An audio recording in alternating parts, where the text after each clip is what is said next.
So Ephesians 2:20 talks about church being built on two things, on the foundation of the apostles and the prophets. So these two important ingredients makes the church what it is, makes it strong, helps it to stand faithful, the apostles and the prophets.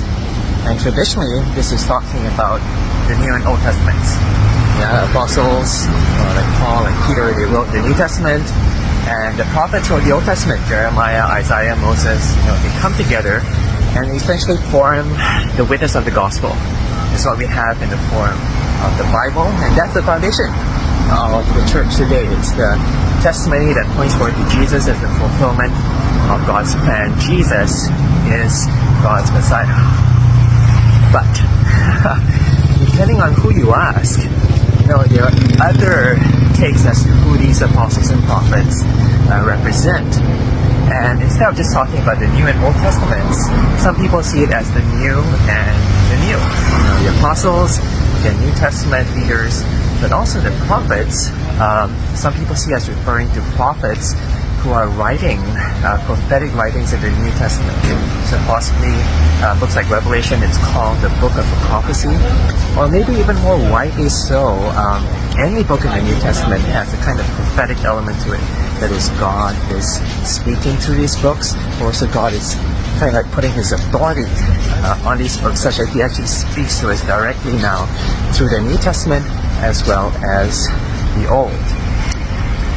But there is yet another interesting theory which talks about the apostles and prophets not as writings, not as witnesses, but as individuals. So apostles, again, individuals like Paul and Peter, but also the prophets, not as, Jeremiah and Moses in the Old Testament, but actually as you and me, as Christians during the first century who would prophesy in the church.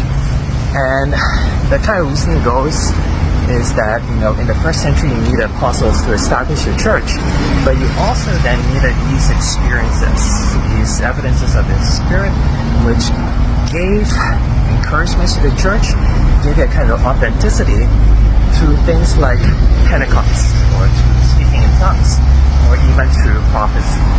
Now, we have to be careful with this, because you would think this then authenticates the practice of prophecy in the church today.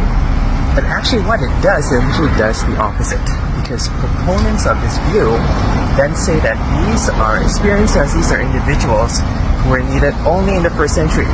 So in the same way that you don't have apostles today, so they would argue you do not have prophecy today. These were things that God used to establish and build the foundation of the church in the first century, and they then do not necessarily prescribe these practices in the church today. But very, very interesting, right? The same verse, but having different takes, different perspectives when trying to apply it to experiences today. I find it very interesting. I'm writing an essay on prophecy in the Old Testament and also in the church today. And I just find it very engaging. It sharpens me and encourages me. The kind of conversations we have are about God's Word, about applying eternal lives today.